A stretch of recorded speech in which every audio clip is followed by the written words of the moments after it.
പ്രിയരെ, ഏവർക്കും സൺഡേ വൈബ്സിലേക്ക് സ്വാഗതം. സ്നേഹിതരെ, ഒരു കാലത്ത് നാമൊക്കെ കേട്ടു പഴകിയ വാക്കുകളെക്കുറിച്ചുള്ള ചിന്തയാണ് ഇന്ന് നിങ്ങളുമായി പങ്കുവയ്ക്കുന്നത്. പുതുമ, നവസൃഷ്ടി, ഇന്നോവേഷൻ, ഇത് പലയിടങ്ങളിൽ നിന്നും കേട്ടിട്ടുണ്ടാവും. പക്ഷേ ഇതൊക്കെ കേൾക്കുന്നത് പോലെ അത്ര എളുപ്പമുള്ള കാര്യമല്ല. എങ്കിലും ബിസിനസ്സിൽ എന്നല്ല, എല്ലാ മേഖലയിലും വിജയിക്കാനേ ഇത് അനിവാര്യവുമാണ്. ബിസിനസ്സിൽ വിജയിക്കാൻ നിങ്ങൾ ഈ മേഖലയിൽ വിപ്ലവം വരുത്തണം. ബിസിനസ്സിൽ പുതിയ ലോകത്തെ മുദ്രാവാക്യം എന്ന് പറയുന്നത് ഇന്നോവേറ്റ് ഓർ ഡൈ എന്നതാണ്. അതായത് പുതുമ വരുത്തുക അല്ലെങ്കിൽ പുറത്താവുക എന്നതാണ്. ഇതൊരു ഭീഷണിയൊന്നുമല്ല, മറിച്ച് ഇതാണ് യാഥാർത്ഥ്യം. അതെങ്ങനെ സാധ്യമാക്കാം എന്നതിനെക്കുറിച്ച് നമുക്ക് സംവദിക്കാം. അതിന് ഏറ്റവും പരമപ്രധാനമായത് പുതിയ പ്രശ്നങ്ങൾക്ക് പുതിയ ഉത്തരം കൊടുക്കുക എന്നതാണ്. നാം നമ്മുടെ ചുറ്റുപാടിൽ ദിവസേന കാണുന്നത് മാറ്റങ്ങൾക്ക് വിധേയമാകുന്ന മാർക്കറ്റാണ്. ശരിയല്ലേ? അതായത് പുതിയ പുതിയ താല്പര്യങ്ങൾ, പുതിയ പുതിയ ഫൈൻ പോയിന്റുകൾ. അതിൽ നമ്മുടെ പഴയ ഉൽപ്പന്നം കൊണ്ടോ പഴയ രീതിയിലുള്ള സേവനം കൊണ്ടോ നമുക്ക് മുന്നിലെത്താൻ സാധിക്കില്ല. എന്ന് മാത്രമല്ല, മാർക്കറ്റിൽ സ്ഥായിയായി പിടിച്ചു നിൽക്കാനും കഴിയില്ല. For example, old keys won't open new doors. പഴയ താക്കോൽ കൊണ്ട് പുതിയ വാതിൽ തുറക്കാനാവില്ല എന്ന ബോധ്യം നമുക്ക് വേണം. ഇപ്പോൾ ബിസിനസ്സിൽ വിജയം നേടുന്നവർ പുതിയ കഴിവുകൾ വികസിപ്പിക്കുന്നവരാണ് എന്നത് ഒരു യാഥാർത്ഥ്യമാണ്. ഡിയർ ഫ്രണ്ട്സ്, അതുപോലെ തന്നെ പ്രധാനപ്പെട്ട ഒരു വിഷയമാണ് പ്രശ്നങ്ങളെ കാണാനുള്ള കണ്ണ് വേണമെന്നത്. അതായത് ഇന്നോവേഷൻ അല്ലെങ്കിൽ പുതുമ എന്നൊക്കെ പറഞ്ഞാൽ പൊതുവെ ആളുകൾ ചിന്തിക്കുന്നത് വലിയ ടെക്നോളജി അല്ലെങ്കിൽ റോബോട്ടുകൾ അല്ലെങ്കിൽ AI എന്നൊക്കെയാണ്. പക്ഷേ ഞാൻ പറയുന്നു, ഇന്നോവേഷൻ നമ്മെ സംബന്ധിച്ചിടത്തോളം അത്ര അകലെയൊന്നുമല്ല.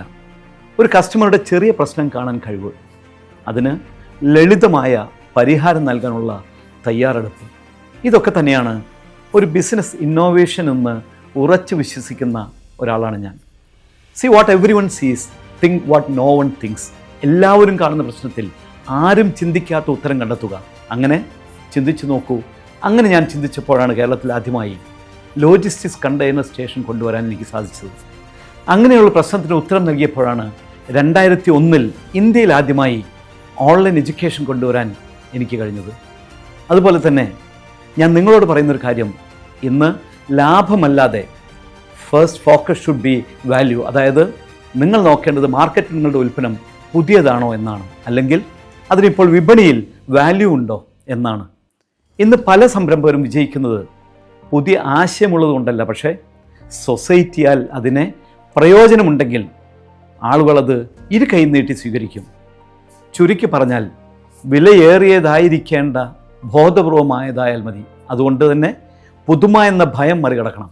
എന്നാൽ ഇന്ന് എന്നല്ല, എല്ലാ കാലത്തും ഒരാൾ ഒരു പുതിയ മാർഗം സ്വീകരിക്കുമ്പോൾ എല്ലാവരും ചിരിക്കും, ചിലർ വിമർശിക്കും, എന്നാൽ അതിൽ ചിലത് പരാജയപ്പെടും. പക്ഷേ ഒരു കാര്യം ഉറപ്പുണ്ട്, അതിൽ നിന്ന് മാറ്റം പിറവിയെടുക്കും. The greatest risk is not taking any risk എന്നാണ് മാർക്ക് സുക്കർബർഗ് പറഞ്ഞത് വെച്ചത്. ഏതെങ്കിലും റിസ്ക് എടുക്കാതിരിക്കുന്നതാണ് ഏറ്റവും വലിയ റിസ്ക് എന്നാണ്. നിങ്ങളൊന്ന് ആലോചിച്ച് നോക്കൂ. നമ്മുടെ ജീവിതത്തിലും ബിസിനസ്സിലും സുരക്ഷിതം എന്ന് തോന്നുന്ന ഒരു നിലപാടെടുക്കാനാണ് പലരും ശ്രമിക്കുന്നത്. പിഴച്ചു പോകരുതേ എന്ന്. പക്ഷേ ഒരു റിസ്ക് പോലും എടുക്കാതെ കഴിയുന്നത് കൊണ്ട് നമുക്ക് ഒരിക്കലും മുന്നോട്ട് പോകാനാവില്ല. അതായത് നമ്മൾ മറ്റാളുകളെക്കാൾ പിന്നിലായിരിക്കും. എല്ലാ സാധ്യതകളും നഷ്ടപ്പെടും. ഉദാഹരണത്തിന്, ഒരു പുതിയ ഉൽപ്പന്നം പരീക്ഷിക്കാതെ, തൻ്റെ ബിസിനസ്സിൽ മാറ്റവും വരുത്താതെ ഒരു ബിസിനസ്സുകാരൻ എത്രയും സുരക്ഷിതമായി നിലനിൽക്കാൻ ശ്രമിക്കുന്നു എന്ന് വിചാരിക്കുക. എന്നാൽ ഇതിൽ അവൻ തോറ്റുപോകും. കാരണം മറ്റുള്ളവർ റിസ്ക് എടുക്കുകയും വിജയിക്കുകയും ചെയ്യും. അതിനാൽ ചെറുതായാലും റിസ്ക് എടുക്കുക. അതിൽ നിന്നാണ് വളർച്ച പിറക്കുന്നത്. പുതുമ പരീക്ഷിക്കണം. അത് ചെറുതായാലും നിങ്ങൾക്ക് മുന്നോട്ട് പോകാൻ ശക്തി പറഞ്ഞു നൽകും. എക്സാമ്പിളായി നമുക്ക് ചൂണ്ടിക്കാണിക്കാനായി നെറ്റ്ഫ്ലിക്സ് വേഴ്സസ് ബ്ലോക്ക് ബസ്റ്റർ. നമുക്കറിയാം, ബ്ലോക്ക് ബസ്റ്റർ എന്ന കമ്പനി 2000കളിൽ വിജയത്തിൻ്റെ ഉച്ചിയിലായിരുന്നു. നെറ്റ്ഫ്ലിക്സ് വന്നപ്പോൾ അവർ അതിനെ ചിരിച്ച് തള്ളിക്കളഞ്ഞു. എന്നാലോ Netflix online streaming, monthly subscription, personalised algorithm എന്നീ പുതുമകൾ കോർത്തിണക്കി വിപ്ലവം സൃഷ്ടിച്ചു. അതുകൊണ്ട് തന്നെ അന്നത്തെ ഭീമൻ ബ്ലോക്ക് ബസ്റ്റർ ഇന്ന് ചരിത്രമാണ്. ശരിയല്ലേ? നെറ്റ്ഫ്ലിക്സ് വിപ്ലവമാണ്. അതാണിപ്പോൾ നമ്മൾ കണ്ടുകൊണ്ടിരിക്കുന്നത്. ഇത് ഒരു സുപ്രധാനത്തിൽ തന്നെ ഉണ്ടായതല്ല. പക്ഷേ അവർ ചിന്തിച്ചു, പരീക്ഷിച്ചു, മാറ്റം വരുത്തി. എന്നാൽ പുതുമയ്ക്ക് ക്രിയേറ്റിവിറ്റിയേക്കാൾ ആത്മവിശ്വാസമാണ് കൂടുതൽ വേണ്ടത്. നിങ്ങൾ ലോകം തന്നെ മാറ്റിമറിക്കാനുള്ള വേൾഡ് ചേഞ്ചിങ് ഐഡിയ ഒന്നും വേണ്ട. എന്നാൽ നിങ്ങൾക്ക് വേണ്ടത് നിങ്ങൾ സംശയിച്ച് നിൽക്കുന്നതിൽ നിന്നും തുടക്കം കുറിക്കാനുള്ള ധൈര്യമാണ്. മറ്റുള്ളവരുടെ മാത്രം നോക്കി മാറ്റം കൊണ്ടുവരാനുള്ള കാഴ്ചപ്പാടാണ് വേണ്ടത്. മാത്രമല്ല, ഒരു പ്രശ്നത്തിന് നിങ്ങളുടെ സിഗ്നേച്ചർ സൊല്യൂഷൻ ഒരുക്കാനുള്ള ഇച്ഛാശക്തിയാണ് വേണ്ടത്. Dear friends, customer centred innovation is the key. നിങ്ങൾ എന്ത് പുതുമ കൊണ്ടുവരും എന്നതിൽ തന്നെ ചിന്തിച്ചിരിക്കേണ്ട. നിങ്ങളുടെ ഉപഭോക്താവ് എന്ത് കാത്തിരിക്കുന്നു എന്ന് മനസ്സിലാക്കി അതിന് ഉത്തരം നൽകാൻ ശ്രമിക്കുക. Don't build A product and find customers, find A problem and solve it. എന്നാൽ ഇങ്ങനെ റിസ്ക് എടുത്ത് പുതുമ കൊണ്ടുവന്നാൽ ഉറപ്പുവരുത്തുന്ന നേട്ടങ്ങൾ എന്ന് പറയുന്നത് മറ്റുള്ളവരിൽ നിന്ന് അത് വ്യത്യസ്തമാകുമെന്നതാണ്. ട്രാൻസ്ഫർ ചെയ്യാവുന്ന വിശ്വാസമുണ്ടാകും, പുതിയ മാർക്കറ്റുകൾ തുറക്കാൻ സാധ്യമാക്കും. കൂടാതെ നിങ്ങൾക്ക് മാനസികമായ ഒരു സംതൃപ്തിയും ഉണ്ടാകും. ഞാൻ മറ്റുള്ളവരിൽ നിന്ന് എന്തെങ്കിലും വ്യത്യസ്തമായി ചെയ്തു എന്ന് നിങ്ങൾക്ക് തോന്നും. ഇത്രയും പോരെ നമുക്ക് ബിസിനസ്സിൽ വിജയിക്കാൻ. ഈ പറഞ്ഞ രീതിയിൽ വിപ്ലവം വരുത്താനായിട്ട് ആദ്യം നല്ല ചിന്തയ്ക്ക് തുടക്കം കുറിക്കൂ എന്നാണ് എനിക്ക് നിങ്ങളോട് പറയാനുള്ളത്.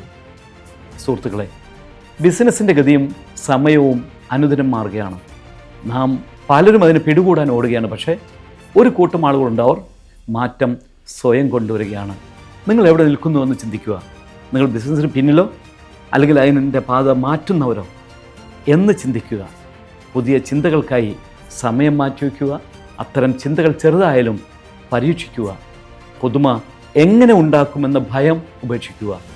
നമ്മൾ നിൽക്കുന്ന ബിസിനസ് മേഖലയിൽ ഒരു മാറ്റത്തിന് നേതൃത്വം നൽകുക. അതായത് നമ്മളാവണം അടുത്ത വിപ്ലവത്തിന് നേതൃത്വം നൽകുന്നവർ. നമ്മൾ ആദ്യം ഒരു ചെറിയ വ്യത്യസ്തത വരുത്തിയാൽ നാളത്തെ വിപണിയിൽ അത് തന്നെ വളരെ വലിയ മാറ്റമാകും.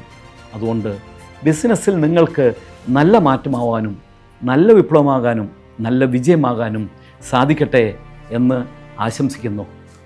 നമസ്കാരം.